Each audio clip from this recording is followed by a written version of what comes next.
though. No, we need them. Yes. We need them. So, are we recording? Yeah, we're recording. Okay, well, hey, welcome to Culture Beast. Look at the Culture Beast. This is exciting, because this is the first show that we're not doing live, which I'm actually really excited about, because we've been having issues with the live doohickey or other. Yeah, Facebook. Yeah, that thing. Yeah. Not a fan. So of the it's just the quality. It made me look fatter than I actually am, and that's saying something because I'm actually pleasantly rotund.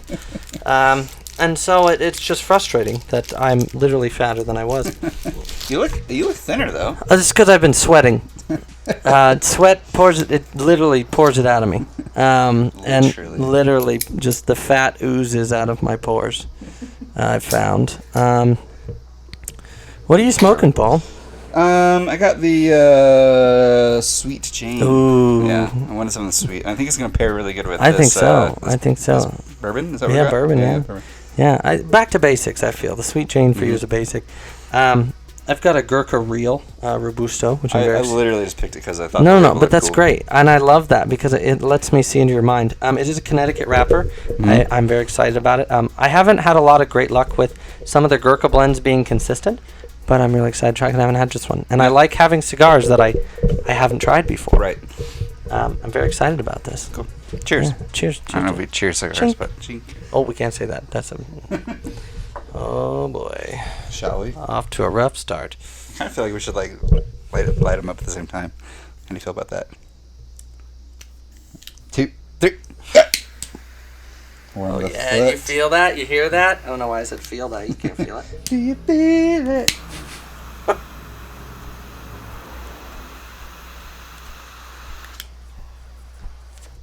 Oh, I needed this tonight. What, a cigar? Cigar, hang out with a friend, some alcohol. Mm-hmm. Delicious alcohol. So I'm going to go on a rant for a second. Okay, please. And just talk. I'm just going to say that I had a real shit day. Uh-huh. Now we have to do it explicitly again. Hey. Book. So, yeah, I just had a real crap day.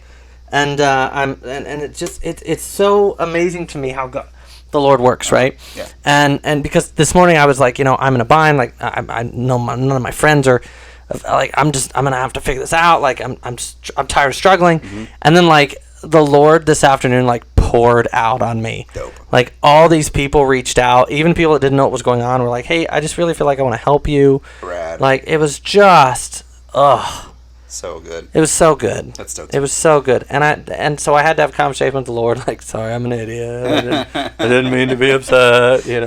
Sorry. Just me again. Yeah. That's good though, man. Yeah, it was a great day. It turned into a great day, and I'm here with you doing this. And I think that's what's fun about recording on Fridays is like sure, we have microphones in our faces, but like we're really just hanging out. We are. Because like there's some cool shit that happened, over the week, and I'm really excited to share it. Oh yeah, same. Yeah. Same, and I'm so excited about especially the one with the car because I'm so excited. Mm-hmm. I'm so excited. I'm so excited. You know more about it than I do, but I do. Which is what you provide the pictures. I'll provide the data. Okay. The data. Like if you're a Star Trek. Yeah, Star Trek. Yeah, I love that guy. Was his name Data? Yeah, Data. Oh, why do we pronounce it Data then? Because we're pretentious little bastards. So tonight we're drinking a Wild Turkey. Bourbon, which a lot of people be like, speaking of bastards, we're gonna bastardize it, turkey. I think it's bastardize. That was a Thanksgiving joke. That was a Thanksgiving joke in August. You're flipping welcome. I'm going to jail, or hell, or both. No, you're not going to hell. No, not going to hell. Definitely might go to jail again. Anywho, Wild Turkey. No, and so I want to talk about this, and actually this will segue into kind of drink news, so we'll just go for it. So what we're drinking / drink news. Right. A lot of people think Wild Turkey. When they think of Wild Turkey, they think, Wild Turkey. You know what I mean? That's what I thought. Yeah, but Wild Turkey has some of the most award-winning bourbons, period. The Legends, the Decades. Decades is phenomenal. How long have they been around? A hot minute. But the 101 is what we're drinking. It's 101 proof. It's 55.5 or 50.5% alcohol. And it's so, as you said, sweet. It's a little bit of heat on the back end, on the throat, but really, really great. Usually I don't prefer higher alcohol contents because it just sucks. It's hotter. Yeah, it's just hotter. not pleasurable to drink, but this is actually really nice. This is a lot of sweet notes. And I love what they said on the back. It said on the bottle. It says, "We bottle 101 at a higher proof, and only when it reaches its full complex flavor of caramel, vanilla, toffee, and spice. As Jimmy says, like the Kentucky River, Wild Turkey 101 is mighty bold, and it takes its own sweet time." Beautiful. Yeah, and I love that. I love that. That's their marketing idea. Yeah, I love that. How's your cigar? Well, it's out, and that's rare for me to say.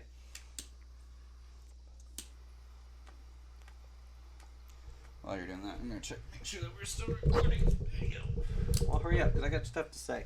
Say it. Okay, so let's jump right in. We did with Wild Turkey.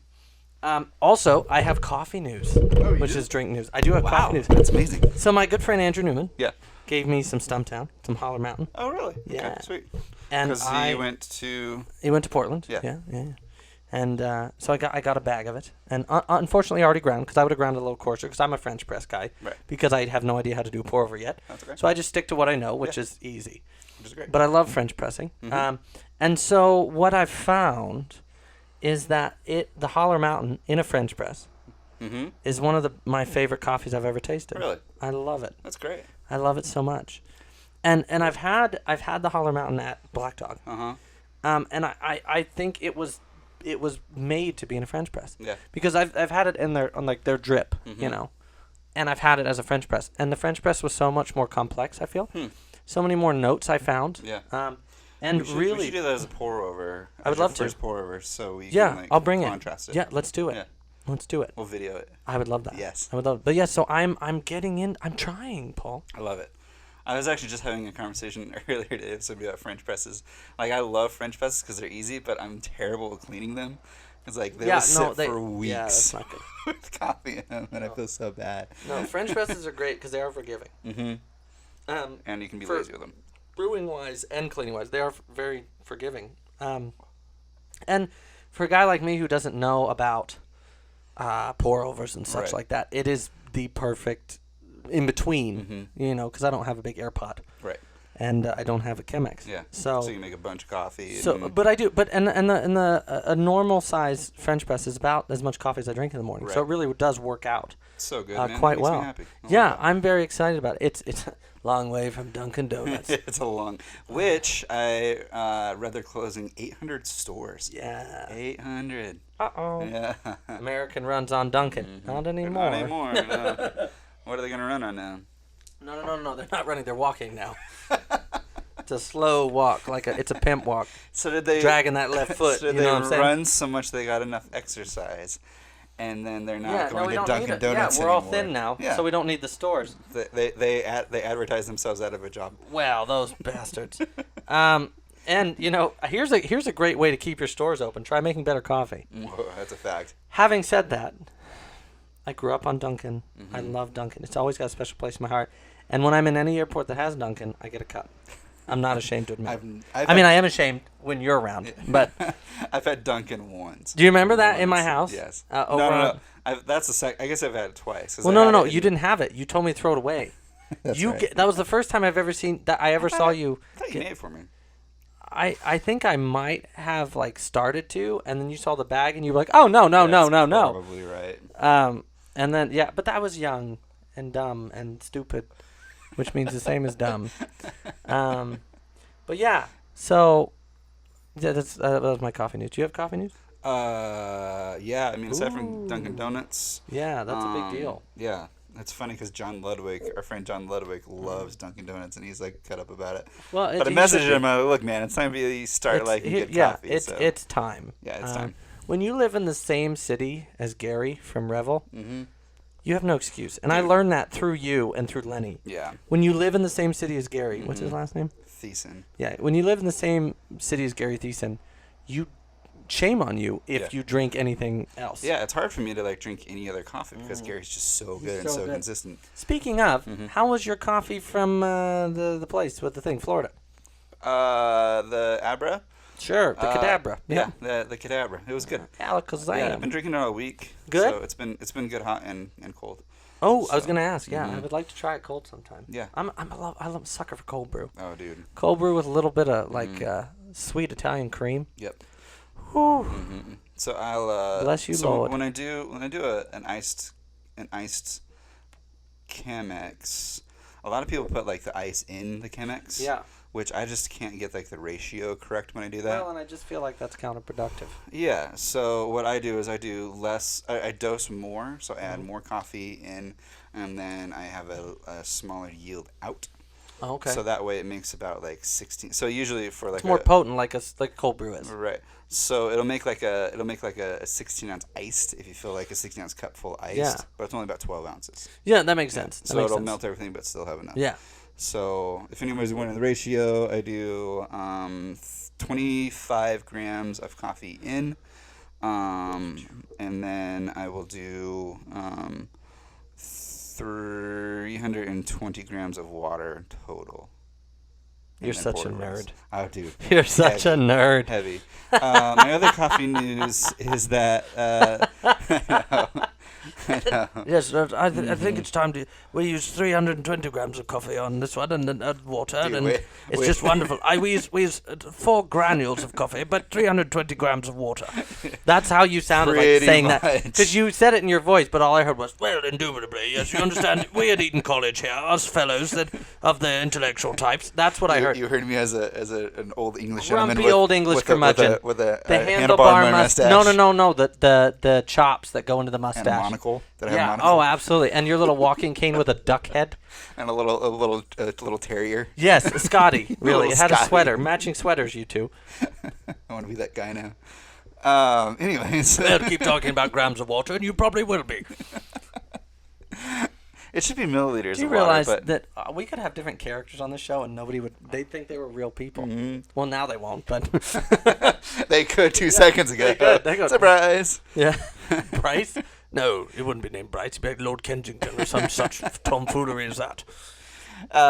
So more drink news. These are my notes because my phone is Yeah. You can't look. You have way more shit than I do. I have a lot of shit. I dropped the ball this week, That's and okay. I apologize. I picked it up. It's good. So the 2020 Barista Championships are canceled, and the 2020 so is football. Yeah, and so is the 2020 Brewers Cup because of COVID. Isn't that an hockey thing, the Brewers Cup? No, that's Brewers, and they play for the Stanley Cup. Oh yeah, thank you. You're welcome. Yep. Well, just lost the hockey viewers on that one. I lived in Michigan too. I should know better. You should know better. Mm-hmm. Yeah. So the Barista Championships are like international. It's a big deal in the coffee community. Yeah. A lot of like what you drink now is a result of Barista Championships. So like do they like drink it out of the cup, mm-hmm. like the Stanley Cup, or no, not the Stanley Cup. do they get a trophy? They get trophies. Does it look like a cup? I haven't. Yeah, I think so. Probably. I mean, I feel like it's inevitable. Does, I'm sure. Well, I got to watch them live at SCA like 3 years ago. we should do that. Yeah, we really should, because then we could like do a bunch of other cultural stuff around it too, which would be super sick. Yeah, and right as someone's pouring a risotto. No. Risotto's a wine. What? No, risotto's not a wine. It's a dish. It's a dish, yeah. What are those things? A Rosetta.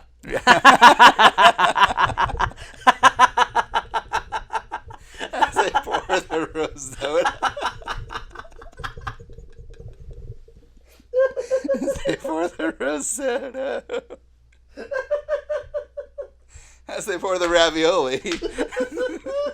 I think this needs more Alfredo myself. No. That could be the stupidest thing I've ever said. And that's saying a lot. Risotto. After this commercial break, we're going to take a commercial break. Lord have mercy. Yeah, it's gone now. Well, it's gone. Yeah. But yeah, so I was going to say, because it's like you said, the Brewers Cup, it's a big deal. Right. It's a competition. I was going to say, when they pour the Rosetta, I can be like, give him the chair. It'd be funny.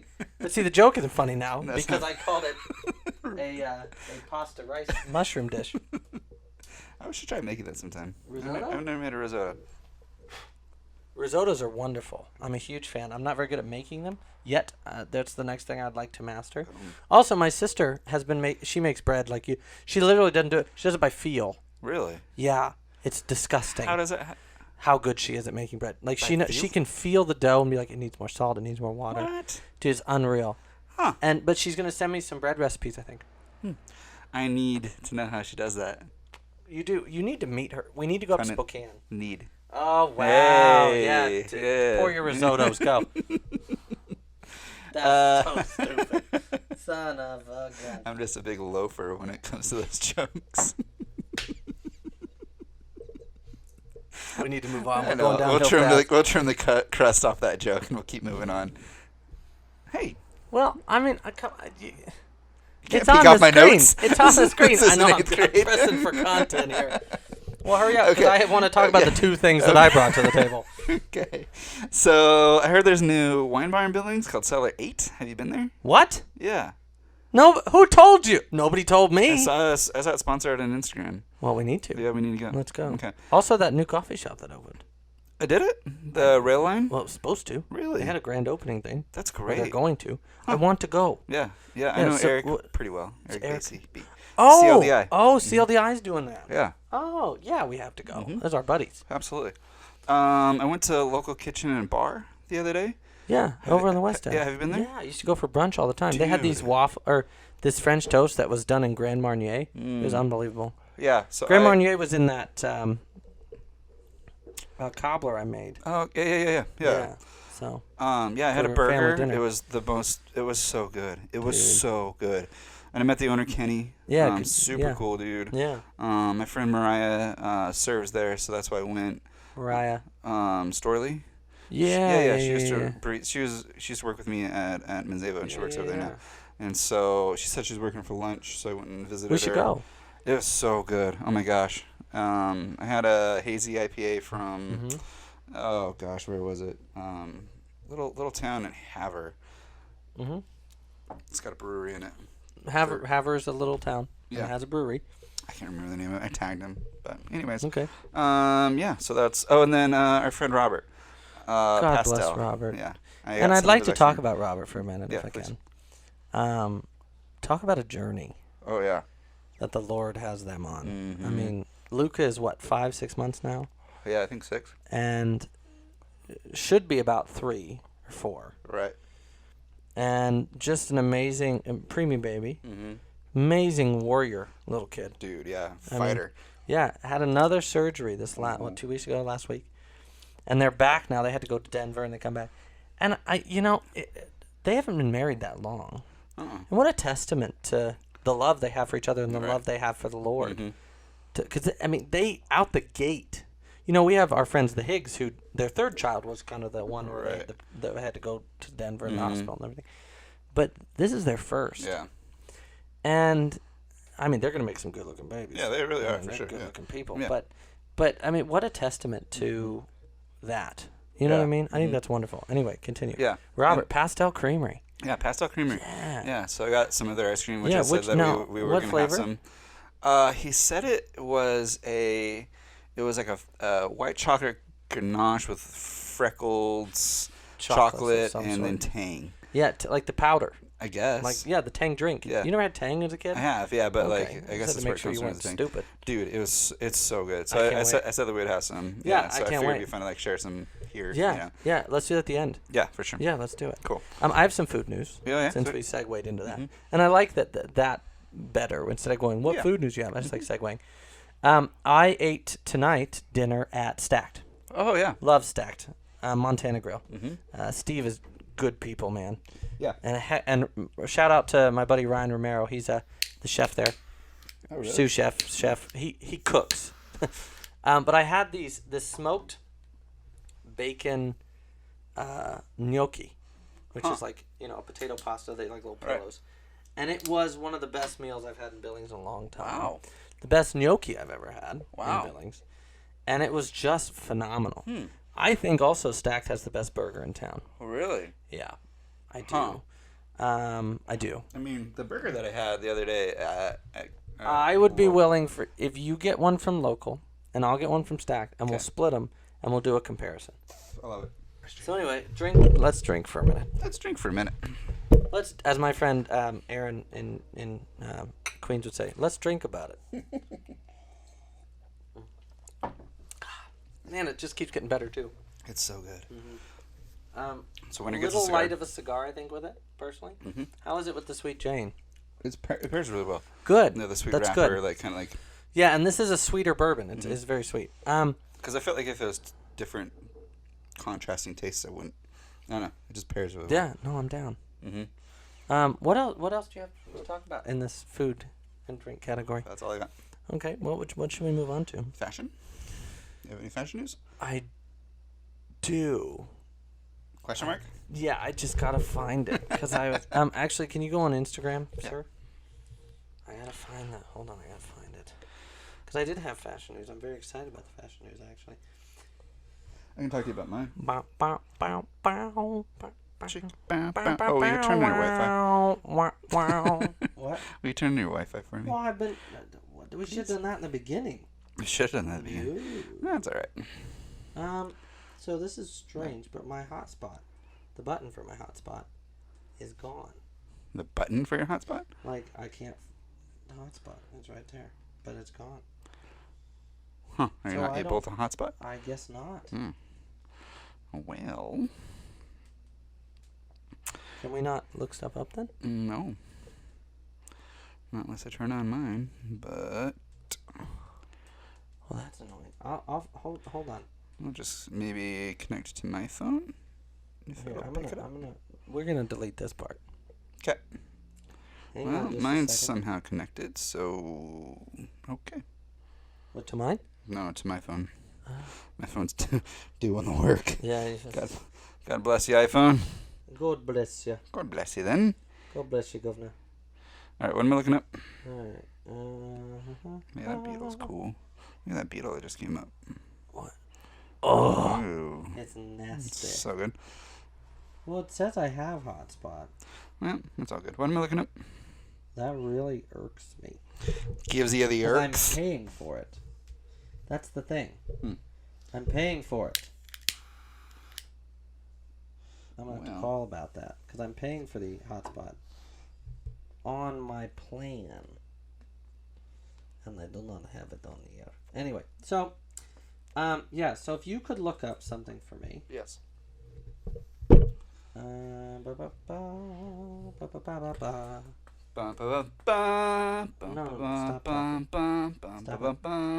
not Indiana Jones. That's not where I was going with. You son of a bitch. Is that Russian? I don't know what that was. So, are you ready to put it in? I am ready. Okay. J. M. R-E-N. R-E-M. N. Nancy. Okay. V-A-L-L. V-A-L. Jean Renval. Oh, sweet. So this guy, dude, this men's guy. fashion enthusiast. Okay. Older he's gentleman. Helsinki, okay, over in wow. Europe. Okay. He is the man. The dude is dapper. He likes all my stuff, and I like all his stuff. Really? And he's just such a good dude. Huh.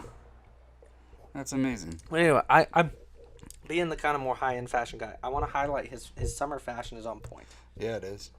And the reason I bring this up is if you go down, no, to that boat picture right there. No, up right there. This one? Right here, yeah. Okay.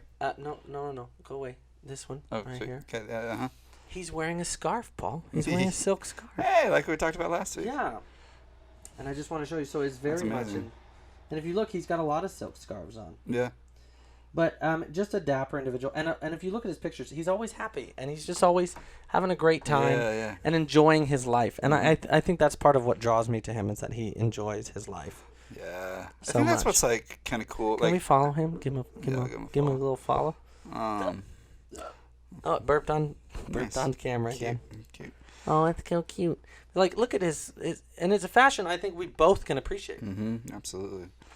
That's I guess kind of like what because he has like more formal and more casual stuff. Yeah, I think what you were just saying kind of like kind of clicked something in me because the last few people that we've talked about, like these older dudes, there's a theme that's in common. Mm-hmm. They're happy. Yeah. You know, it's like they're comfortable with who they are, absolutely. How they're dressing, absolutely, and who they are as men. Absolutely. You know? So sick. And if you look, I mean, look at that, just hanging out, man. So good. Look at that guy. Yeah, look at that dapper son of a gun. The tie? Yeah. Wow. Little bourbons, little martinis, cool. Do you want my news? Yeah, let's get it. Anyway, I just wanted to showcase him because he's one of the influencers that I follow quite a bit. So I have watch news, believe it or not. Oh my God, I'm so excited. Yeah. So this watch company called Brewed Watches. Brewed? Yeah. Oh, for Pete's Brew sake. Watches. Dude, check out the quality of these things. It's Brew Watches on Instagram. That's gorgeous. Yeah. That's gorgeous. It looks like an old tag. Mm-hmm. I love that. So the cool thing about that brown though. Mm-hmm. Let me read you the description of my notes. I can't look at this part. Goodness gracious. So, you can't look at my notes. So one of the retrographs. Can you turn up my mic just a smidge? I'm up. looking there and I'm not. Will you turn it up? I'm gonna read this. How do I do that? That little knob right there. Oh. Just turn it clockwise. Just a little bit. Just a little bit. Can make it if you try. How's that better? Oh yeah, look at they can actually hear me. Oh, which is nice. Maybe mine should get turned up too. You would turn mine up too. Come on, man. I set all this up. All you can do is turn a little arms. Perfect. Oh yeah, okay. It's at your flipping house. You didn't walk in like this. Anyways, thanks for turning those knobs for me. I hate you so much. No, I'm gonna take issue with that. You know what? I'm not gonna sit here. Nope, we're gonna talk about this. It's at your house, okay? Uh-huh. And I'm sorry I was late, but this is not. Oh well, I set it up, so I'm superior in every way. I didn't mean like that. No, but you came off that way. I didn't mean like that. Well, that's how it sounded. I'm sorry. I'm having a rough day, okay? Have some alcohol. Have some alcohol. It's like you know me. So there's a retrograph watch that it says in the early 1930s, specific category of spaghetti category of chronograph watches were nicknamed telephone timers. They were designed with specific markings that highlighted a range. Yeah, mine too. A range between 3 minutes on the register. After each 3 minutes, a marker would be reached. It would remind the wearer that they would need to insert another coin in the meter to continue the call. I'll be damned. So similar to this method, counting seconds and minutes is a direct correlation with the wearer's action. The retrograph has a specific marker that specifies when optimal espresso shots can be extracted. What? Yes. That's amazing. Yes. I love a functional watch. Yes. I have a Citizen, and it's a chronograph, a date window chronograph, actually, and I love it. But it's functional. Yeah. I love a functional watch. Yeah. So and this guy he took design cues and style cues from espresso machines and kind of stuff in the industry, but they're gorgeous, cool. right? Oh yeah, I love that brown, that mocha. Yeah. So when those little hands, I don't know which little dial does it, but you can set it to time espresso. Well, go up. I actually probably can tell you, because this right here is the second hand. So I'm guessing it's that one, the one that looks like the big second hand. This is so on mine.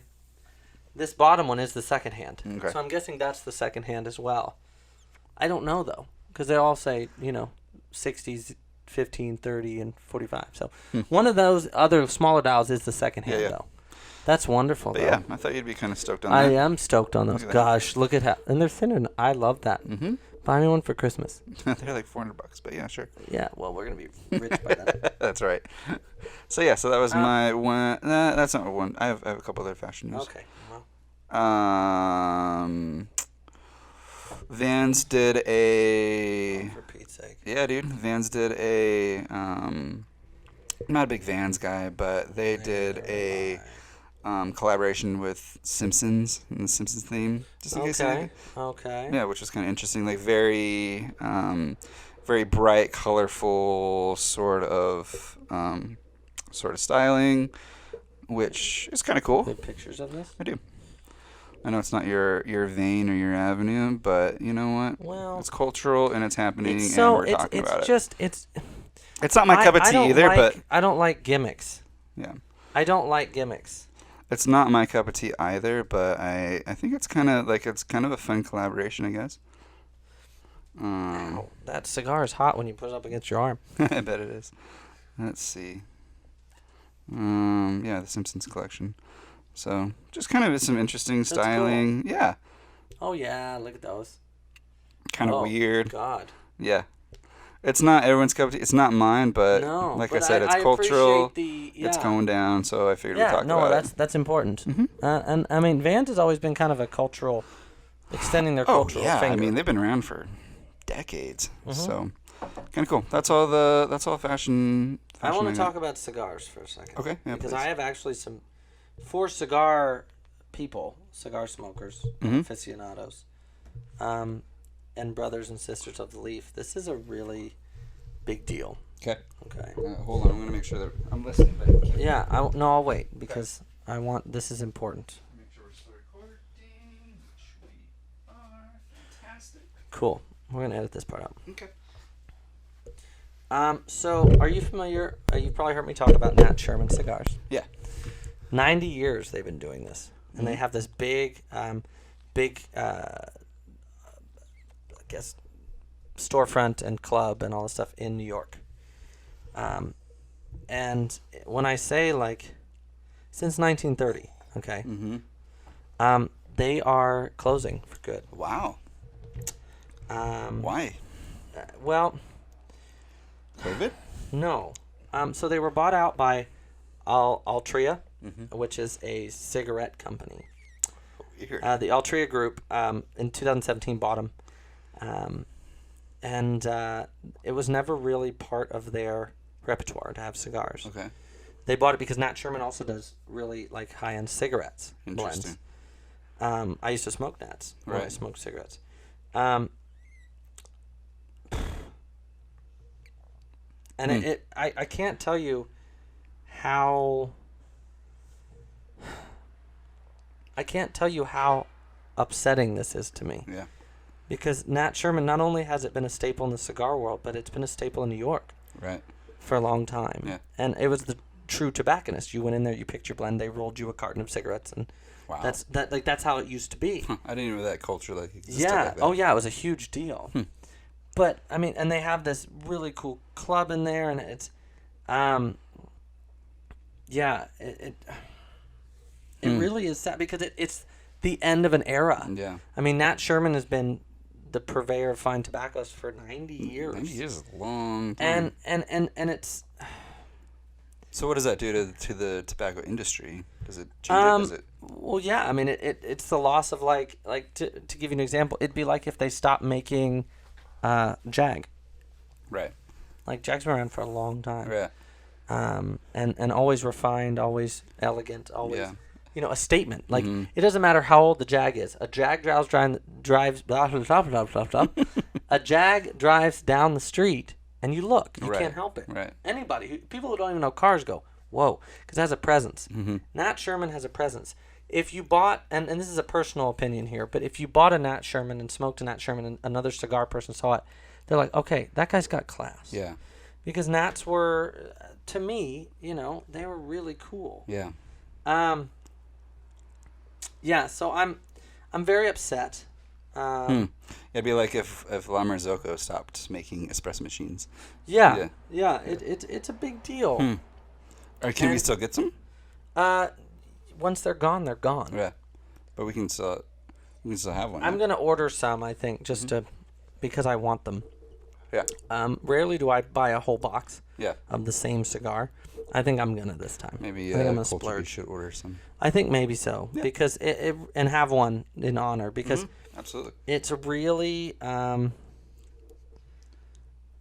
hard. And I'm not upset. The team at Nat Sherman International really tried hard to find a new home for Nat. Right. Sherman and tried to sell it because they were considering selling it in October of last year, and they really tried hard to figure out how to make it work, and they just couldn't. COVID was a factor, right? But it wasn't.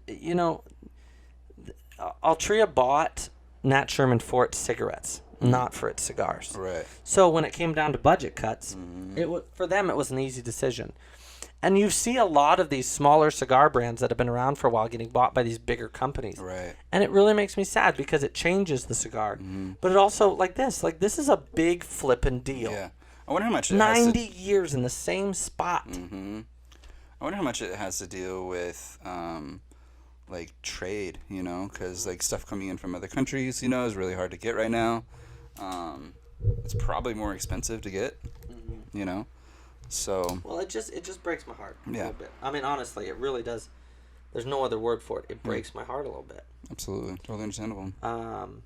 And I am actually very upset about it. Yeah. To be honest, because I love Nats. And I think part of it is because they're such a classy company. Yeah. And they have such a history. You know how I am about history. And you like nostalgia, and you like the whole thing that the company represents. I do everything that company represents, and so that's my cigar news. And we buy this. I would love to. I know. They've decided to close. Awful. Yeah. Huh. Yeah, it's a shame.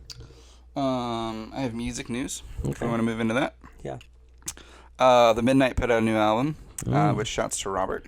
Yeah. Because he showed me the Midnight a long time ago. And actually I didn't really like the Midnight. They're kind of like an 80s themed, kind of like trancey, not trancey, but like very synthesize-y, Yeah, synthesize-y.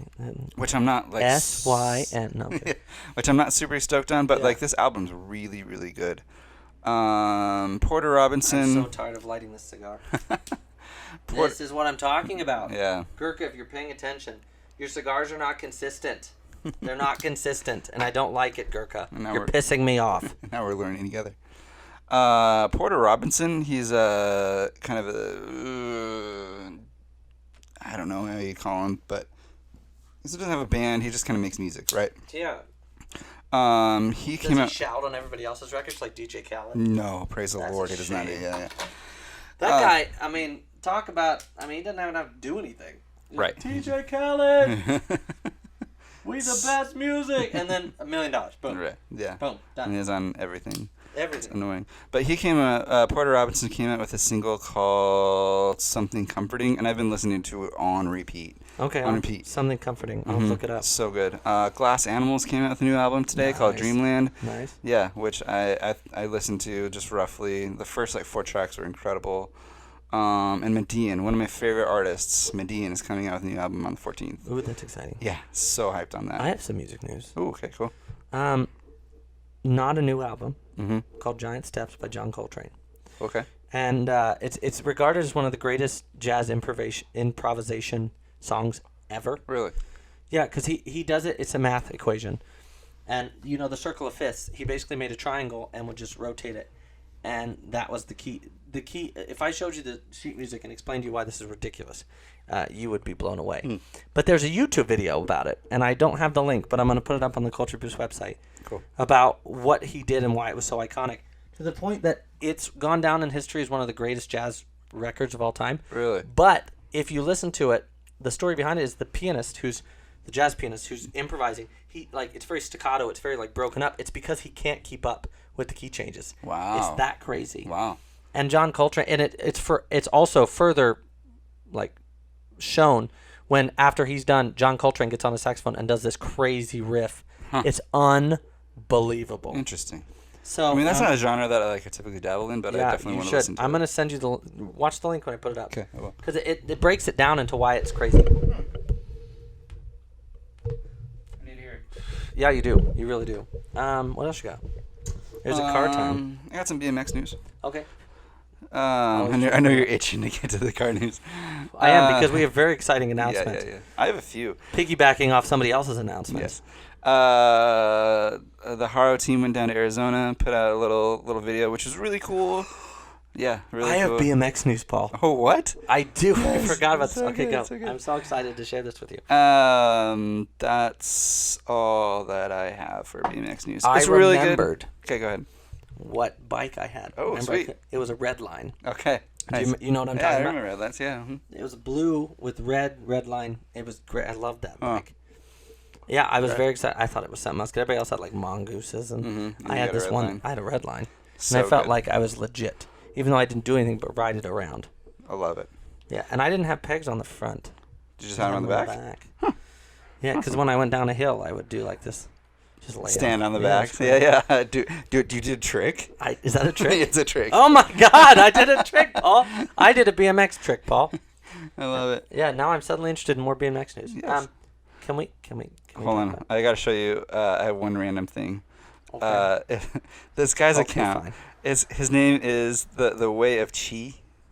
It's this old kung fu guy. Oh my God, I'm already excited. Yes, and he's like started getting into TikTok, which I'm not on TikTok, but he's been using he uses his like kung fu stuff, his martial arts skills to make TikTok videos. Oh my God, watch this. No, is it gonna be loud again to our? No. Yeah. Okay. He puts his hat on, his umbrella. I don't know if we have sound on this TV or not. That's right. Let me see if I can turn the volume. No, don't, because it didn't go so well for us last time. Oh my gosh, he just kicked his own foot. I don't think we have sound through this. I love how he's just like. I'm gonna it's I'm fine. not gonna plug this. No, it's fine. But it's yes, fine. he does stuff like this all the time. I love this. Yeah. Well, there's one. Oh wow, that's a crotch shot. Where's that video? Just this one. Watch this.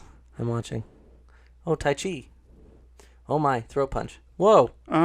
Whoa, he gets around. And in the good way, not the bad way, not the sexual, whorish way. Yeah. Not there's anything wrong with that. I got around. But this guy's account is really, really funny. Like this that he does with like.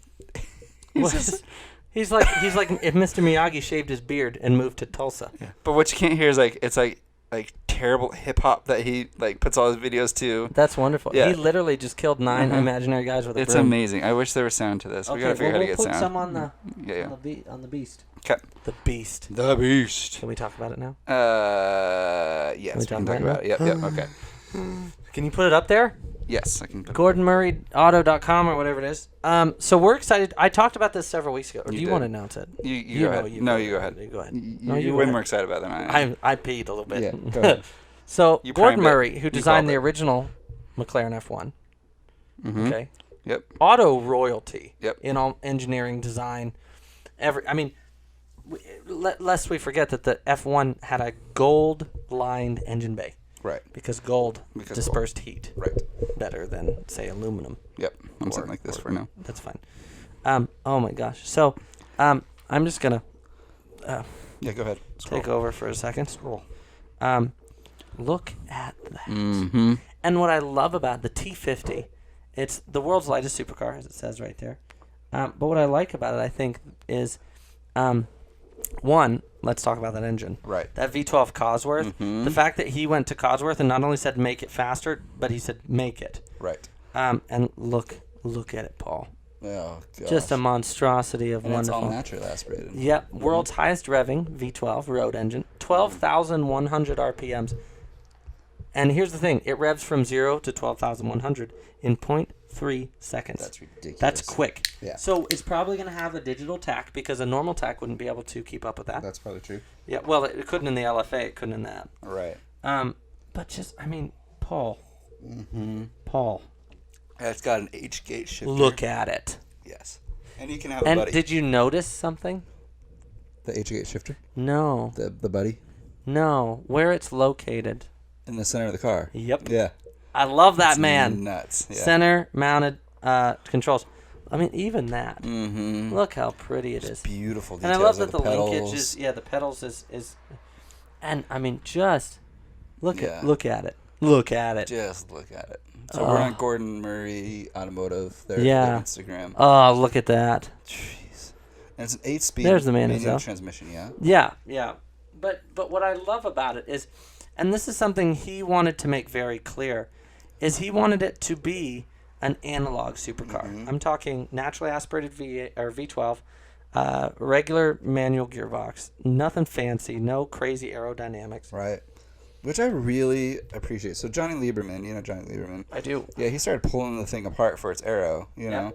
And I commented and I said, well, I really appreciate the simplicity of it because to me it's more of a nod towards the 80s Le Mans cars. Yeah, it's the 80s Le Mans cars and the F40 and the XJ220 Jag. Well, all these companies are making these outrageous supercars with hybrid hypercars. This, hybrid this, hybrid that. The hypercar movement. Yeah.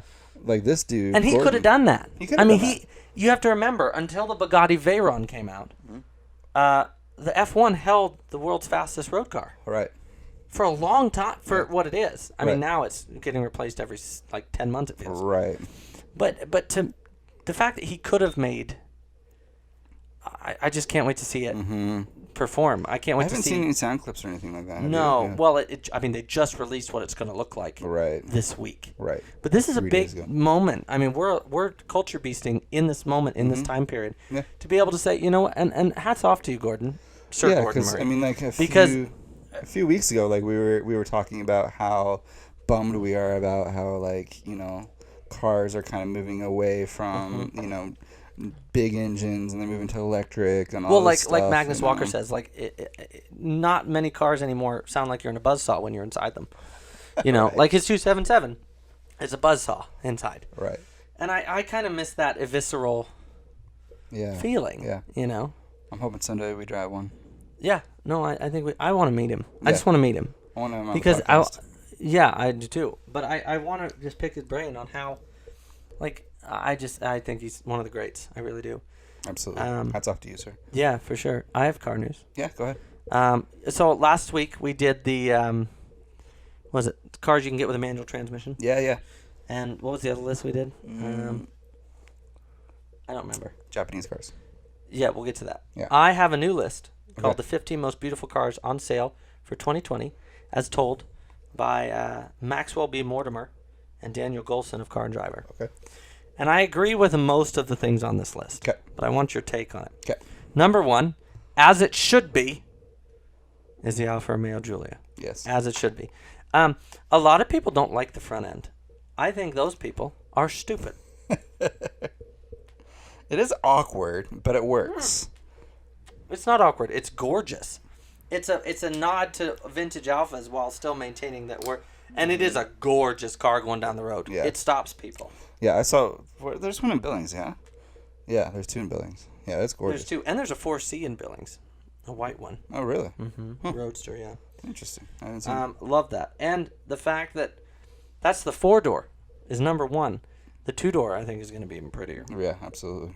The cars that were coming out. That was the other list. The next one is the RS6 Avant and RS7. Okay.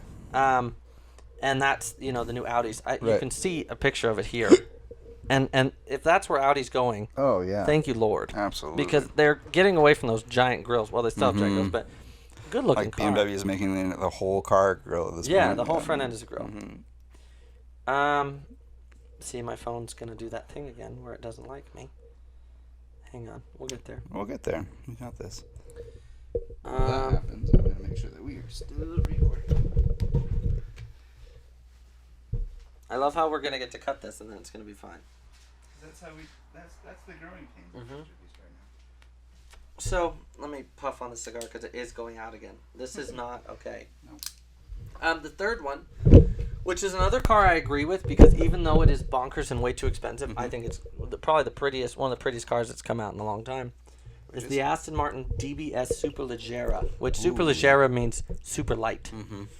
And I don't know if you've seen it. Yeah, but it's gorgeous. And it's a nod to like the DB11 and the old school Vanquish and so yeah. I love it. Yeah, I'm a big fan of it. Sorry, I'm trying to get this cigar to light and I'm trying to get my phone to work. I'm going to go back to our home screen. Yeah, I don't know why my phone is deciding that now is the time to glitch. Of course it is. That's all right. Yeah. I start writing these down so I don't have to rely on shoddy internet. Oh, this is one I don't agree with because I think the coupe is better, not the 4-door.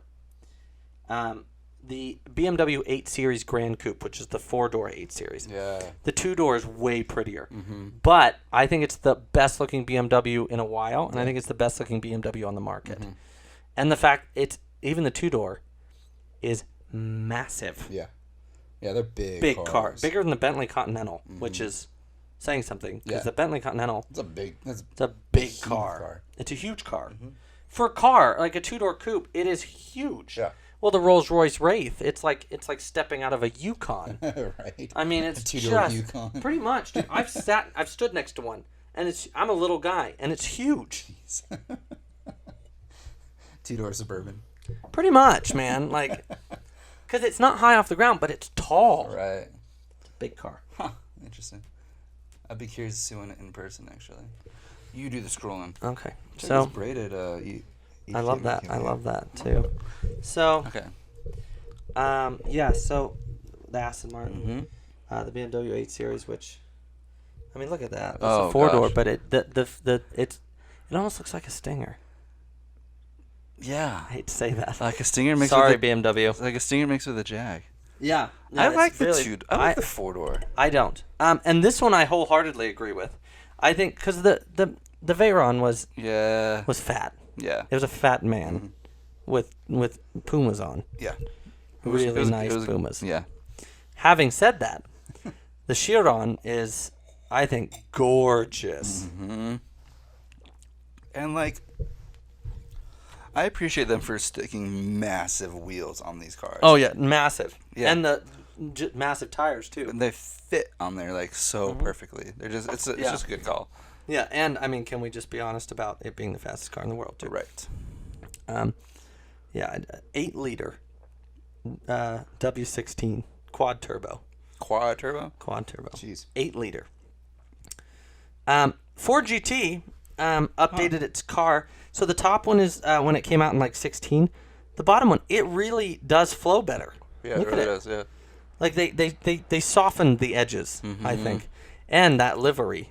Yeah. Can we talk about that? That Golf. The Golf livery. Yeah, the Golf livery. So I agree with the new one. The old one really bothers me. I don't agree with this one at all. I think the Q60 is a gorgeous car on the road. It really bums me out that the Q60 is so much more money than the other Infinities. How much is it? It's several. I mean, it's a jump. Right. And it's gorgeous, but it's not that gorgeous, and it's not a different engine. Yeah. The Lexus LC, the coupe, not the that is atrocious. The coupe is gorgeous. Yeah. I think, and the reason I like the coupe is it looks like the LFA. And it looks like the LFA. Sign me up. Right. I'm not a big convertible guy. There are certain ones. I wholeheartedly agree with this. Yeah, in a hatch. Mm-hmm. Okay. The sedan is not the Mazda 3 in a hatch. In a hatch is the way to go. Yeah. And you'll actually one of I'm your surprised favorite. that this made the list, honestly. Well, look at it. Sure. What do you mean? How you surprised? But I mean, it has like the gamut of cars to choose from. Yeah, like, the Bugatti Chiron and the Mazda 3. Yeah, they toss a Mazda 3 in there. You know what I mean? But like, shouts to Mazda because like. Oh, dude, they're so elegant and sleek. They really are. And they just came out with the price points of all of it. $30,000 for the turboed version. And manual. Yeah. Yeah. I love that, dude. It's gorgeous. We're seeing a hot hatch revolution. Yeah, we are. Thanks Toyota, too, for the Yaris and that Corolla. Mm-hmm. The Mercedes-Benz S-Class Coupe, I went down the first ever episode that we did out here with the crap lighting. And, right. I went down in history as saying I think it's one of the most beautiful modern cars ever made. And here you are. I car love drivers it. agreeing with you. I love they must the have heard the S-Coupe. podcast. They must have, those bastards. The Polestar 1. Oh, yeah. Made the list. Choice, yeah. Which I didn't realize Volvo paired with a firm from China to do the Polestar. Really? Mm-hmm. Interesting. I wonder if that's why Cyan Racing. That would make sense. Probably. Yeah. Interesting. Yeah. Huh. Cool. I love that. Mm-hmm. Love that. The new 992 911. Yeah. Which I think. What is it doing, Paul? What'd you do? I don't know. Oh, there it was. It was just glitching. I've always been a fan of 911s. Not everybody is. Yeah, Magnus just posted pictures of this the other day. Yeah, the new one is gorgeous. And really well designed while keeping to the aesthetics. I really love like the bold Porsche badge on the back. It's like it's etched. Boom. Yeah. Yeah. It's cool. The other thing I like is that, like it says here, they tossed in some retro 911 touches, including the squared off hood and the full width taillights.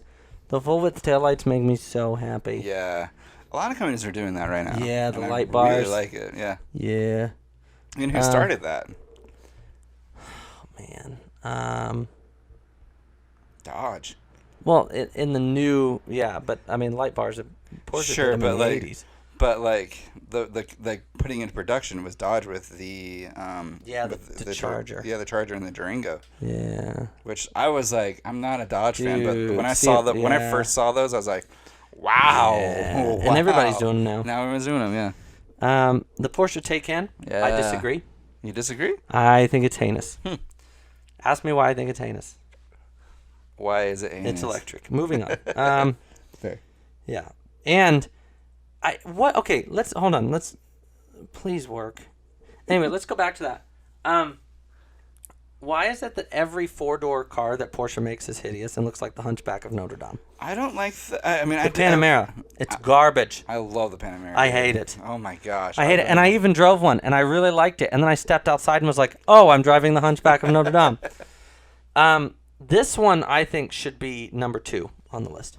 Really? Yeah. I think you like this over the. I think that is just stunning. Volkswagen Arteon. It was the new it's the new CC. And I think it's gorgeous, and it's a hatchback. Interesting. Yeah. It's a hatchback. Mm-hmm. So is the Kia Stinger. Interesting. So it's like a liftback. It's a liftback. Yeah. They call it a hatchback. So but car driving knows their shit. Well, no, because it does though, because it lifts as a hatch. But like the Aston Martin Rapide, the 4-door Aston Martin is a hatchback. So I picture hatchbacks as like the Hunchbacks of Notre Dame. Yes. No, like Golfs. And yeah, but this is a hatchback. I love. I love. Look at that. Look at those wheels. Yeah. Look at that sculpted. Oh God, it just makes me think unmentionable things. You'll be proud of this one. Yeah. V70. It really. I hate to say, you love the S90 Coupe or the sedan. I'm not a wagon guy. You know this. Right. I'm not really a hatch guy. You know this. Right. I think the V90 and the V70 are way prettier than the S70 and the S90. See, I like the V90 in a sedan. I like the V60 better as a wagon. 60, yes. Yeah. Yeah. Because the 60 is the smaller one, the 90 is the bigger one. Yeah. But like the thing that I love about Volvo and like this go round is that they like really spend a lot of time like dialing in everything. Yeah, I mean look at that. It's gorgeous. Yeah, it's gorgeous. It's super. Those wheels though. The wheels, the interior, it's just such a good car. Was that 15? I think that was 15. Yeah, that was 15. Yep. So take your thing back. But yeah, I wanted to talk about that because I think it's very important. And I agree with most of the list. There's just some things. What would you add? Oh, that's a good car talk there. This is controversial right here. Yes, what I'm about to say. Hang on, I'm gonna puff. Okay. Relight it. Not this time. I'm trying to keep it lit. Okay, good. I think the Jaguar F-Type should have been on there. Okay. I think that's one of the most beautiful modern day cars ever. And it's fun to drive.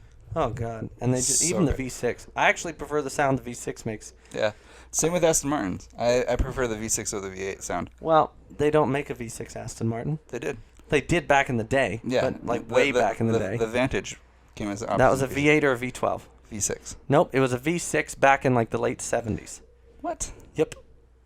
I don't even think it was. I think it was a V8. The Vantage has never been in a V6. Really? I will bet you money.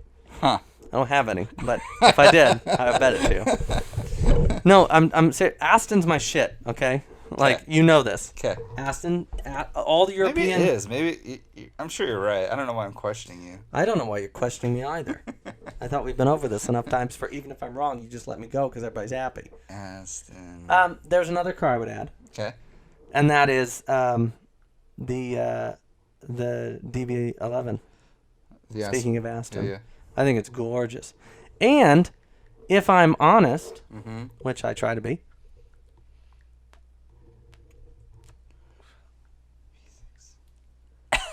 yeah, you're right. Yeah. Okay. No, I was smoking. I really, really, really like. This is hard for me to say because it's so not. I really, really like the Chevy Malibu. The new one, dude. Here's the thing. No, hold on. Okay. Just shut up. Just stop laughing. If there's one thing I never expected to... Well, no. Now listen. Have you seen it? I'm listening. Google it. The 2020? Fucking Google it. Okay. There. Now we have to make this explicit too. Flippin' Google it. I think it's gorgeous. The 2020? Yeah. Really? Yeah. I haven't. Yeah. 2020. And if we're even though I think the new Accord should be on there too. Oh, dude, the new Accord is gorgeous. That's gorgeous. Yeah. That's it. Yeah, I think that's gorgeous. No, not like that. Go to images. Images. They do this one that's all blacked out and stuff. Okay. And it's gorgeous. I love it so much. Go to images. View all images. I know images. Just, do you know how to work this? Do you need help? Here's one with suicide doors. No, vertical click on doors. That right there. This one? Yeah. Look at that. I think that's gorgeous. I love it. It's not bad. It's better than the previous ones, for sure. Damn right. I think that's great. And people, you can think I'm nuts all you want. I think it's great. Edging into this, Buick. The Buick was a Regal sedan or Regal. LaCrosse, the big one, right? No, the Show me. The Buick, the wagon that they made. Oh, okay, yeah, that's probably the one there. Like, they killed it. Apparently, they're not selling any of them either. That's dumb. Yeah. Let's go buy one. I'm down. I just imagine how many problems they have. Oh, and the Hyundai Sonata should be on there. Sonata, yeah. Yeah, the new Sonata. Yeah. And there's no Genesises on there, which pisses me off, because that G70, or the G80, right, I think is the most beautiful car of 2000, besides the Giulia, because my heart will always go to Alpha. Giulia. But I think that G80 is also pretty. Yeah, that's okay. That's a pretty car. Yeah, it really is. Yeah, that's a pretty car. It's really nice. Buick killed it with this. So I think the moral here is that Car and Driver was mostly right. Right. And they forgot the Chevy. They forgot the Chevy. Which I never thought. I never thought I'd ever say that. I never thought I'd ever hear you say that. But you know what? I appreciate you saying that. I like the new Malibu. I don't care who knows it. Well, the world's gonna know. I thought you. Okay, so what cars would you add? Besides the Buick, is your first, obviously. I thought you'd put the new Camry on there. I would. But see, okay, no, but here's hold on. I don't see the Camry. I think the Camry's good looking. Yes. I wouldn't classify it as pretty. It's not a beautiful car. I don't see it. I don't see it as a beautiful car. No, it's more. And actually, I don't see. And I'm gonna just kind of back up here. I don't see this new Sonata as a beautiful car. Yeah. I see it as an edgy car. Right. I see it as groundbreaking. Yeah. But so I take that off. I don't think that's a beautiful car. Okay. And I don't think that the what were you just talking about? The Buick? No, the Buick's pretty. The one after that. I don't know. The one that you were gonna add. Oh, the Camry. The Camry, yes. Yeah. I don't think the Camry's that beautiful. I don't think it's beautiful. I mean, it's pretty. It's aggressive. It's edgy looking. But I don't think it's a pretty car. No, it's definitely. Yeah, it's more aggressive than it is pretty. Mm-hmm. So, yeah, I think you're right with the Accord. I like the Accord being on there. Yeah, the Accord is good. Oh man, and white with those black wheels. Yes. And a tan interior. Holy smokes! I think the new Mercedes C-Class coupes should be on the list. What was the BMW Alpina wagon they came out with? Yeah, it's not pretty. Oh my gosh, I think it's gorgeous. I don't think. Show me. I don't think it's gorgeous. With the that green that they do. Oh, yeah, but the color can be pretty, but I don't know if the car's pretty. I've never seen a modern day BMW. I'm like, man, that's gorgeous. Well, the ones that they don't make, that they tease us with. Yeah, right. And then they only release in freaking Europe. Bastards. Okay, how is this not pretty? I don't think that's pretty. I think it's elegant. I don't think it's beautiful. Well, what do you mean? Well, how does it not? Like, look at the green, like the nice interior. I understand. It does something. Like here's the thing. When I go for a beautiful car, it takes my breath away. That's what this car does. Chevy Malibu took my breath away. Over a BMW. No, and I'm glad that you like that. I think the color is beautiful.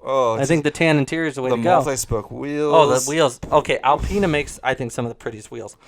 along with Audi. This is one of the only cars that I get emotional looking at. I'm not kidding. Oh, dear God.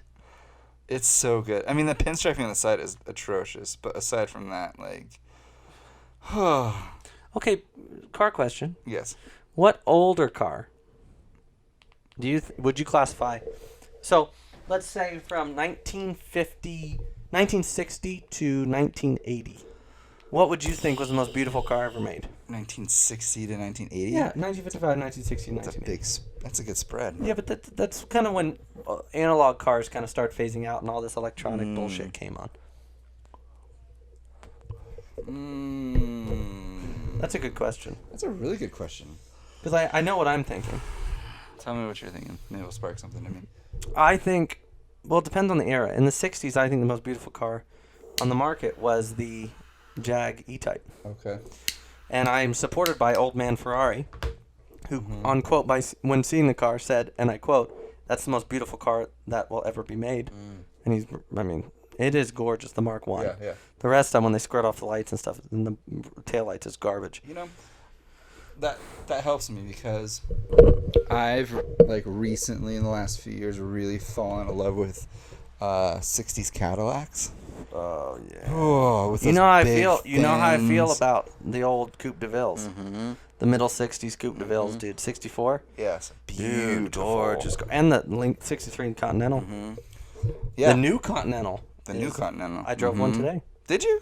Nice. How'd you get hands on that? Jessica Brophy's mom owns one. Oh, yeah, that's right, yeah. Yeah, and it's twin turbo. It's an EcoBoost motor.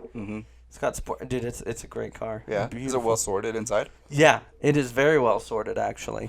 Everything makes sense? Yeah, except there's no suicide doors, which bothers me. Yeah. That on principle.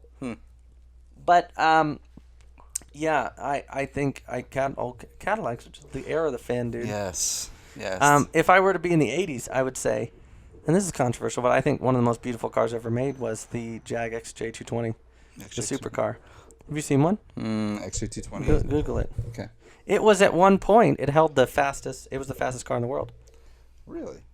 Yep. Huh. What year did you say it was? It was in the 80s. Just put Jag XJ220. I think it's a stunning car. And it had pop-up headlights, but they went like this. Huh. Yeah, they didn't just pop up, they rolled up. It was sexy as hell.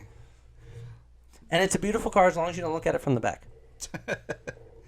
It's like me. When you look at me from the back, you're like, oh. Yeah, absolutely. I think it's absolutely stunning. Dude, I would agree with you on that. Yeah, I think it's stunning. Because, see, I love the F40, but I don't think that was particularly pretty.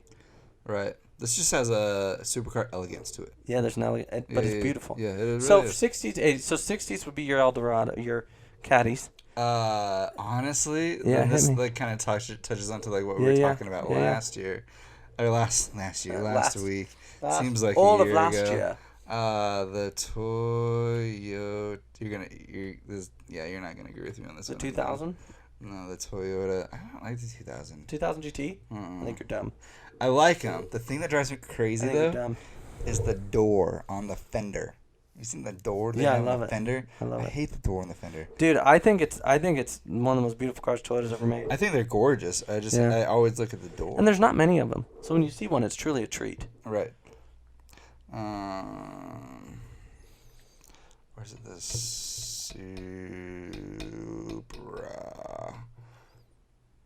What? No, not those. It's because that's not pretty. Dude. That's not pretty at all. That's not the one I'm looking for. The Mark IV? Everybody wants? It's the first one. The first generation.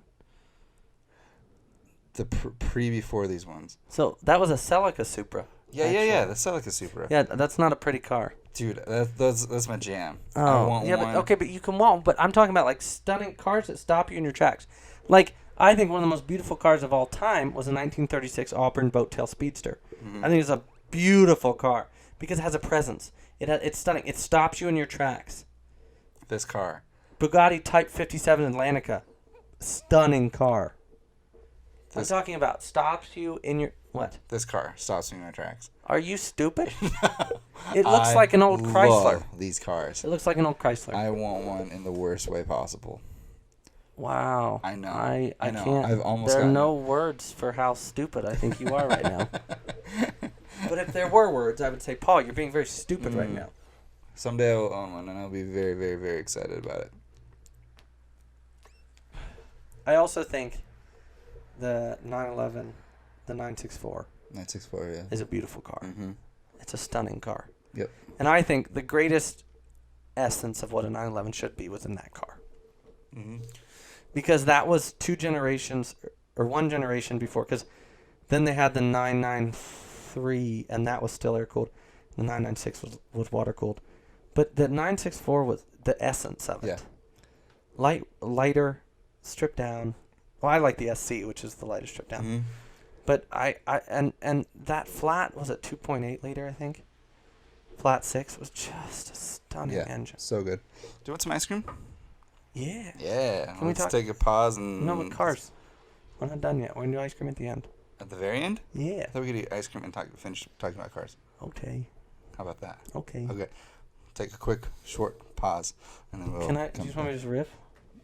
Riff? Yeah, it means just like talk. If you want it. Okay. Go ahead. Well, how y'all doing? You ever had a chocolate dollar?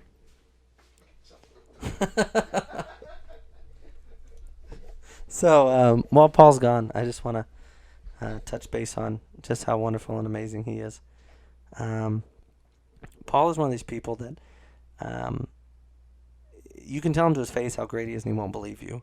But I think a lot of our listeners and a lot of people in Billings and all over the world really have been touched by Paul Aspen, and not in a weird way, but in a good way. He has such a great heart and just such a servant of not only the Lord but of people.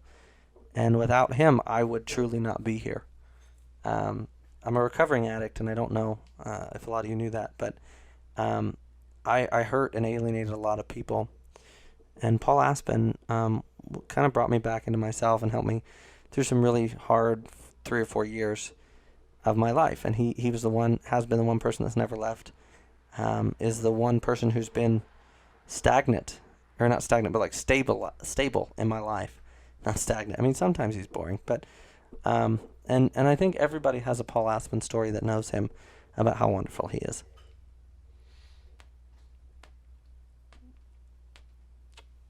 And thank you for listening to Culture Beast. Culture Beast is a brainchild that we've had for several years. It kind of evolved out of, for Paul, La Dolce, and for me, a love of cars and culture.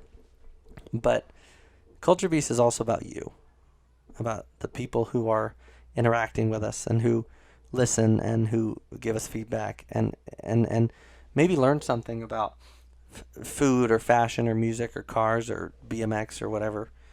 And it's a wonderful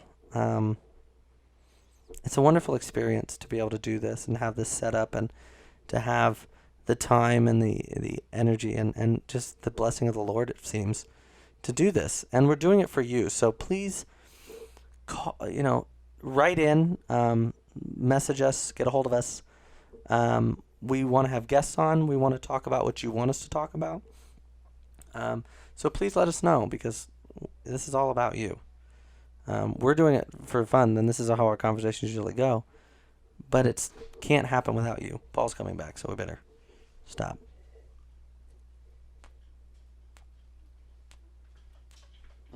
I can't wait. I'm going to put this cigar out because it wants to go out anyway, and it's getting not very good. Fair enough. But that's okay. Your first taste. Oh my gosh. So, Robert, when you listen to this or watch it, thank you so much for this wonderful...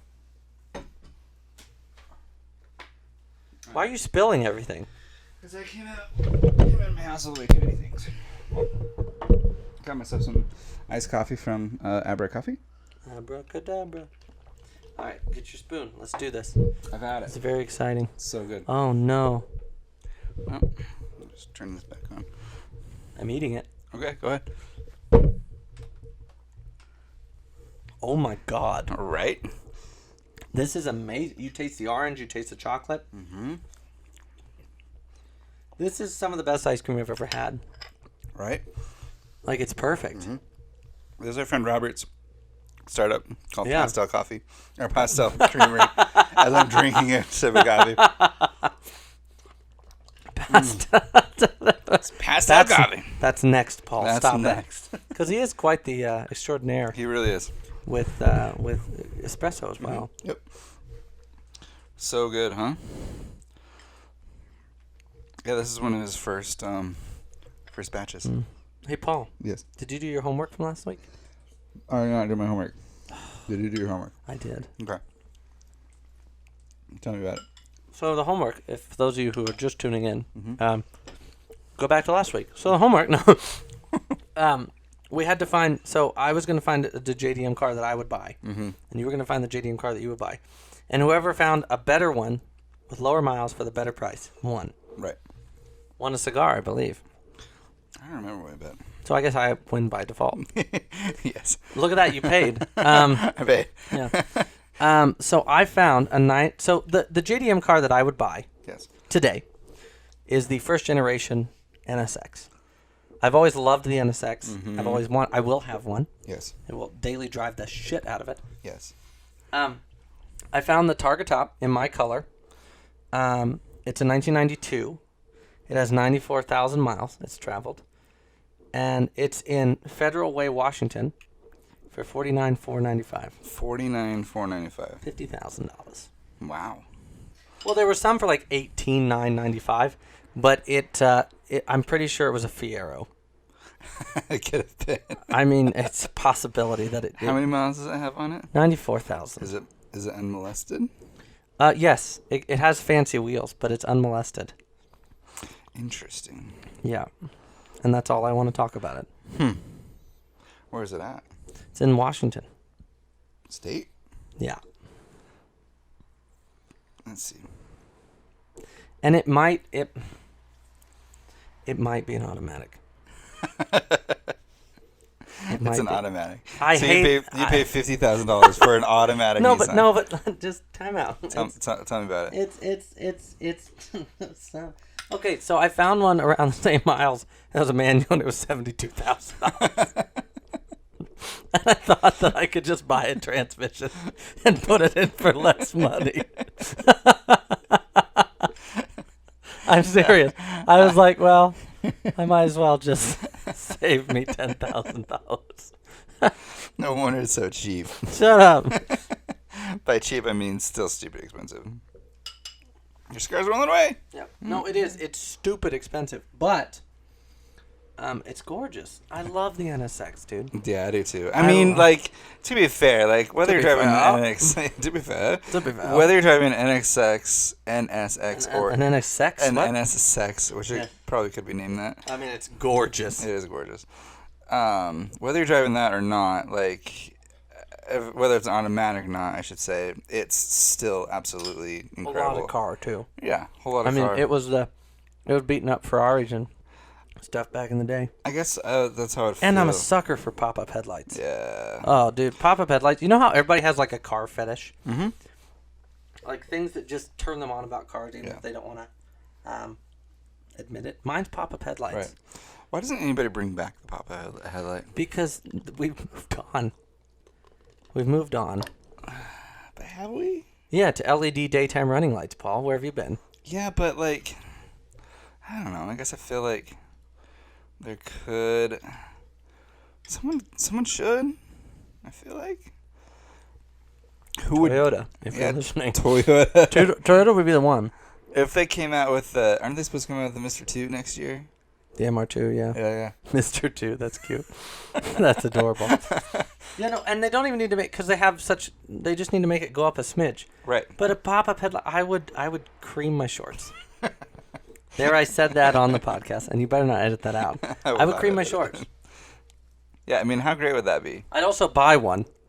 I might anyway, because I love mid-engine. I have a sucker. That's another fetish, is mid-engined.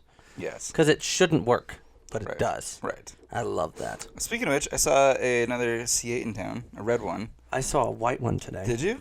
It needs to be done in white. Yes. It's gorgeous. The red one was really nice. I liked the red one a lot. It redeemed the yellow. It redeemed the yellow one that I saw. The high visibility jacket one. Yes.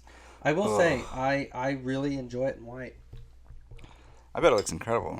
Oh, it's gorgeous. I double looked. I almost crashed the Continental. I almost tried to see how it went over curbs. All right. What are you doing? You can't do your homework on the... It's like, you can't... The test has already been given. There's no extensions. You get an F. Here's mine on Bring a Trailer.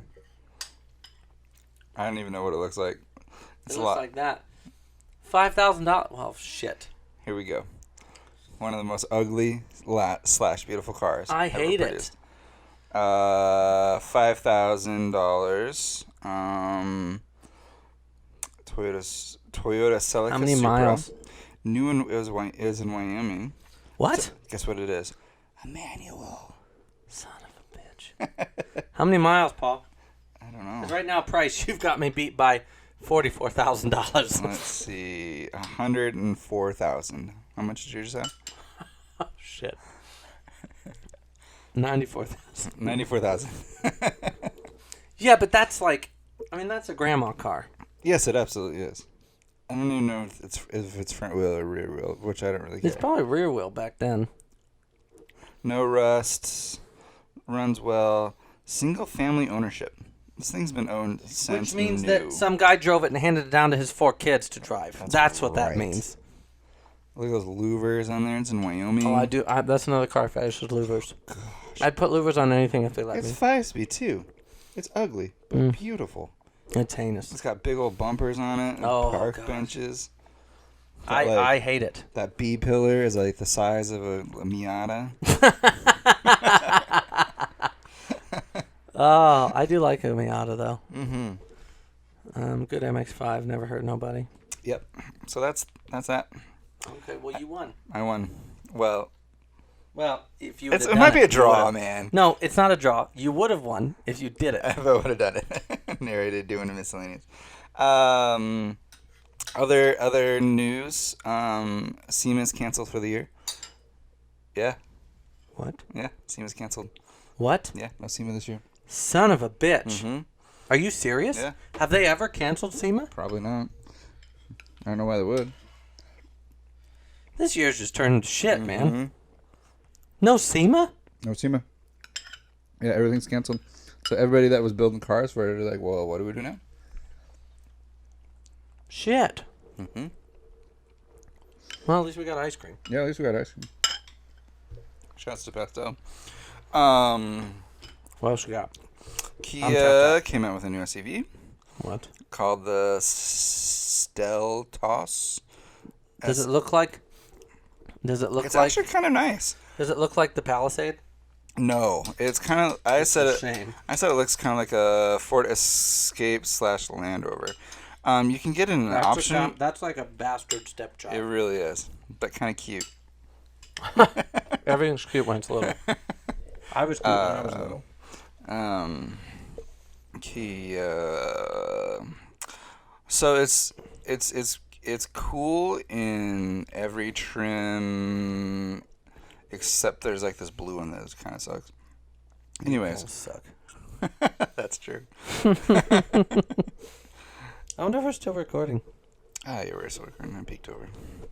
Yeah, it's not. It works. Look. Yeah, it's not horrible. I don't like it. What do you not like about it? Most of it. I don't. Okay, so why are these crossovers? They're all doing multicolored changing roofs. The RAV, the Escape, this flipping thing, the Stel, the you can the syphilis, whatever it's called. I built one on their website. I don't know. I'm glad I do that too. I'm glad we both do that. Mm-hmm. Yeah. And the black, this trim package was my favorite. Black, white body, black roof. I don't like it. Mm-mm. But can't you see like the Land Rover / No, I can, but I don't like it. It's not my favorite, but I mean it's news. Let's see. Cadillac is coming out with a all-electric SUV. Oh no! And it's gorgeous, dude. No, it is gorgeous. What? No. Yeah. I'm a dinosaur. Give me my coal. Cadillac. And my gasoline, my fossil fuels, and my fire-breathing V8s. I don't like the... It's LAR... It's called the Lyric. You know the greatest thing about a gas engine? Tell me. Versus an electric engine? Huh. You kill more polar bears. You don't like the polar bears? No, I like my V8. I think polar bears are great. I like V8s better. Dude, so this is pretty close to like what production's going to look like. No way. Yeah. And that's just electric? Yeah, it's just Shit. electric. They need to make that as a gas, too. Yes. But I think what's it call it? It's called a Lyric. LARQ. Oh, which God. super Cadillac's sucks. trying to be cute. Yeah. Cadillac's trying to be cute. They're trying to be cute. But, like, the design is absolutely gorgeous, in my opinion. No, it is gorgeous. Yeah, they killed it. They did. We'll probably never see it. I probably won't ever see it, but... Anything that a company does prototype that I like, they don't do. Except, basically, one of the few cars... And maybe I'll try to find this list next time. Cars that from prototype to production were untouched almost. Almost virtually untouched was the LC. Really? The Lexus, yeah. Huh. Yeah. Interesting. Well, they probably built so many of them. They're like, well, we'll just take this one and well toss it in there. Might as well just use it. Might as well use this one. Yeah. But that'd be interesting, because a lot of cars undergo so Massive much transformation. Yeah, massive. Which really kind of sucks. Oh, it super sucks. Yeah. I have one more bit of pretty big car news. Okay, and then I want to talk about something. Okay, cool. Then we can be done. So no running. So Ken Block. Oh, Kenny. He's been on 1552 wheels for 10 years. Yeah, he loves them. Yeah, and now he's off of them. What? Yeah. Yeah, he got signed on by Rotiform. So I think it's called, so it's a parent company called, I think, Pro Wheels. They're on like a million different like wheel companies. I didn't know that. That's really smart. Yeah, so with all of the trucks and SUVs that he has, so it's and mostly crazy Mach-E. The Mach-E, the fish. Yeah, the fish car. The fish car. That deafened everyone 2 weeks ago. So what I've come to realize about Ken is that his sponsorships are really interesting because they're like, because he's more like the extreme sports sort of guy, but like he has signature wheels that comes out, you know. So he has a signature wheel line from Rotiform, which like you don't really see that in automotive very much. You know what I mean? No. But that's very much like BMX, skate, you know, FMX sort of stuff. Do you have pictures of these wheels? Yeah. Show me the pictures. There's Hoonigan actually just did a video where all of the cars are in the same warehouse together. Whoa. Which is weird because like as they were saying in the video, like most of these cars are like doing demos or shipped off to different parts of the country or getting ready for rallies. He showcased a lot of his cars. Right. So it's just really, really interesting. I mean, it kind of sucks for 1552 because like it's kind of like their backbone person. You know? And they do some quality wheels. Mm-hmm. But those 5 spokes he had on the Gymkhana Mustang. Yes, I dig those. I love anything Fat 5. I agree. Not to be confused with the Fab 5 from Queer Eye, which I love them too. But Fat 5, because I am in fact fat. But his new wheels are really, really cool. I'm excited. So a lot of them are like nod to vintage racing wheels. Yeah. No, those are all. That's 1552. Way to go. Let's see. Let's get on their Instagram. Rotiform? Yeah, he posted a bunch of pictures on his Instagram. We'll check. Well, I'm sure he does. It's his bread and butter. But yeah, it's really, really cool stuff. I believe that. Ken Block. 11 new posts. I feel like we're not. Yeah, there we go. We're now. We got quiet there for a minute. It bothers me. I wasn't talking. Oh. But these. Whoa. Yeah, so those are. Is that that's an RS2000? Yeah, he owns this. Or RS200. He owns an RS200? Yeah. Lucky bastard. Yeah. Look at those wheels. So he designed those. Oh yeah, those are gorgeous. 6 spoke, because usually they're 5 spoke. Mm-hmm. With those kind of like air slot things. Yeah. Yeah, so these are the wheels on the. Those are not. So yeah, this is a picture of like all of his cars in one spot. He's done well. Mm-hmm. So like these vintage kind of, Check out those on his 2 like rally cars. That's an Escort. Mm-hmm. So there's all of his cars in one spot. Because usually they're like all across the country. You know what I like about Ken Block is if you look in the back there, he has the brand new Explorer. Mm-hmm. Yeah. The 2020. He's got about 9 Raptors. And yeah, he has one with tracks that aren't shown. He told us in the video that blue RS whatever in the back, Focus. He helped develop that with Ford. I believe that. I didn't realize that until he said that. It has a drift button, Paul. What more evidence do you need? So these are the wheels I designed. So these are the 1552 or the Rotiforms. Yeah, it's an Escape. Yeah, on his new Escape. Or Explorer. So this is the Raptor that they developed. That's pretty sick. Mm-hmm. So this is on the Hoon. Oh, no. Go back. Right down here. You missed it. Go back. This one? These one? No. Just go back. Go back? Yes, right there. Mm-hmm. They're all blurred out. Oh, why the hell did he do that? Because it was a teaser. Oh, for sake. So just go to the Hoonicorns YouTube page. Hoonicorn. Okay. Hoonigans YouTube page. Hoonigans. Yep. Pretty interesting stuff. So kind of big shakeup. That is really big shakeup. I want to talk about some international news as our closer. And I think that we need to just take a moment to really understand the heaviness of this. The bomb in Beirut. Yeah.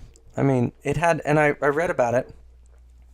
It was fertilizer, but it had an explosion point of like so many like TNT tons of, and it was the equivalent of a tactical nuclear warhead. Wow. And it just happened. One minute it's there, the next it's gone. Mm-hmm. And my heart just goes out to Lebanon and the people of Beirut. Because it was a port, but there was a lot of people working. There were neighborhoods, cities. I mean, it's just, and it affected a large area. Yeah. From what I heard, that was like one of the main ports of getting everything into Lebanon. Beirut, yeah. Well, and the Gulf. Mm-hmm. It's one of the big ports. It's been a big port for literally centuries. Yeah. There's a page that I follow, and they have kind of people over there. I can't remember what it's called. Either way, and one of the guys was saying that like it was like the currency was already really, it was hard to live there. Yeah. It's hard to get supplies. Like groceries are super expensive, and he's like, now what do we do? Yeah. Because like that whole. Unreal, man. Yeah, that's unreal. Unbelievable. I mean, it really is. You can see like the actual crater left. Yeah, and the building that was next to it that's like almost non-existent now. It's unbelievable. So anyway, I just think it's important to bring those things to the table. Yeah, I agree. Because it's real and it's happening. It's news, but it affects humans. Mm-hmm. And I think it's so easy to think, well, they're on the other side of the world. We got enough shit going on here. Right. But I really do think that we need to take a moment and just understand, like, I mean, a lot of people were injured. A lot of people died. Mm-hmm. And it I mean, a lot more people will die now because it's affected their whole life.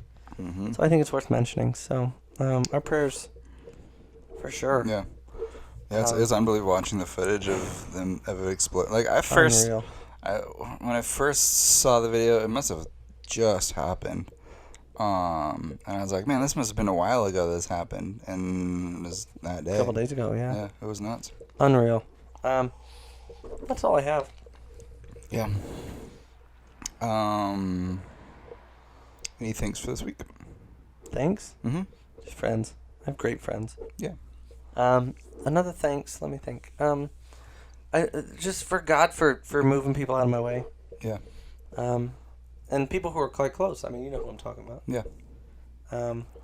But it obviously needed to happen. Sure. Yeah, I'm very thankful for that. Mm-hmm. I'm thankful for you. You too. And Robert for his ice cream. Mm-hmm.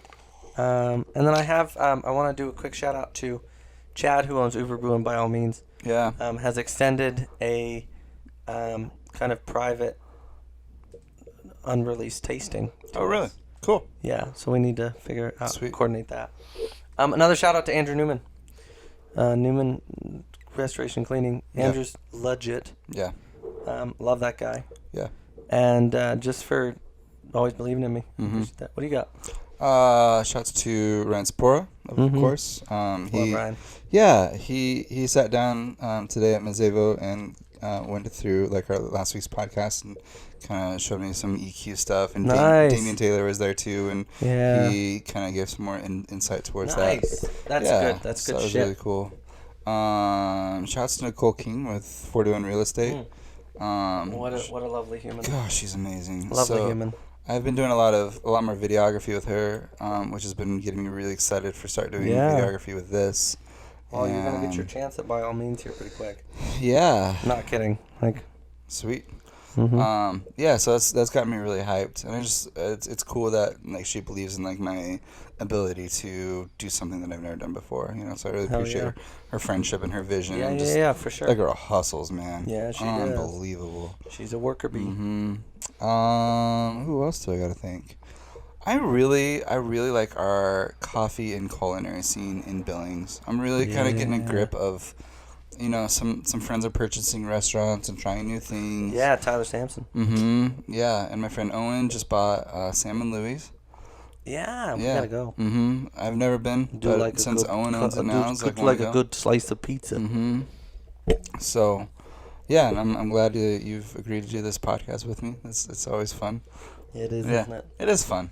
I can't tell the future but I think that one day we're going to have a lot of listeners, and they're going to listen back on this and be like, wow, these guys were in a garage. Mm-hmm.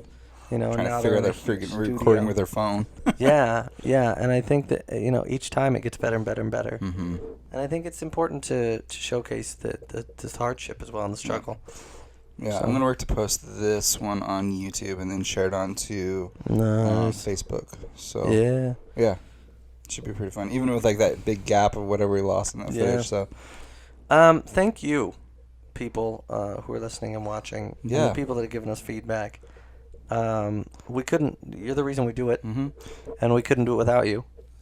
Yeah. Please continue to give us feedback. Please continue to, and we're doing a little bit different format. You'll notice that we're not live on Facebook. Please comment. Please ask questions. We will answer as often as we can. Yeah, and we decided to not do live on Facebook just because it kicks us off so much. We really can't get the quality dialed in that I want to get dialed in. Yeah, it's really a pain in the butt. Mm-hmm. And the quality was garbage. Yeah, so I think this is kind of a better way. I don't like that. And I think there's a better way of we don't have a lot of people that watch anyways live, and so until then, we'll post on YouTube, and then... Well, by then we'll have a whole team to just flip and do it. That's right. Yeah, I don't got to do it. I just have to show up. That's right. Get in the makeup chair. Yep. Here's your scar. Here's what you want to do. Yeah, pretty much. So good. Cool. All right. Well, thank you for watching. Thanks for listening. Yeah. And this is Culture Beast. Ooh, also one more thing. Oh, for Pete's sake, one more thing. What? I think we need to name the monster. So we should think of a name for the monster. Really? Then the monster needs a name. Really? Yeah, absolutely. Are you high? No. Maybe that's your problem. Okay. Yeah. I'll be thinking. So think of a name if anybody has ideas for the name of the monster. Yeah. I think we should make that a Facebook poll. Okay. What should the monster be named? Yeah. He's kind of like... Let the masses speak. He's a cool little dude, He's something. So, grumpy. I could see him being like a future... Coconut. It looks kind of like an angry coconut. If it were blue. Yeah, so those. I'm sorry, I met a guinea pig today named Coconut, so it stuck. Really fat guinea pig. He was huge. Anyways, that's the last thing I had to say. So. Well, this is Culture Beast. Thank you for watching. Enjoy your week. Listening. And enjoy your week. Yeah, make good choices. And you know what? Culture on. Yeah. Keep doing your thing. Mm-hmm. Let us know what your if you have any cigars this week that you like, or or coffees or anything. Cocktails, whatever anything we talk about. If you experience any of those things, please send it to us. We'll put it on the page. We'll put it on the Instagram. Try to shout you out and talk about it on there. Yeah. So. And I think as we get a little bit bigger too, we should do a live Q&A. I think it'd be fun. Yeah, it'd be super fun. Yeah, it'd be fun. Absolutely. All right. Well, thanks everybody. Cheers. Bye.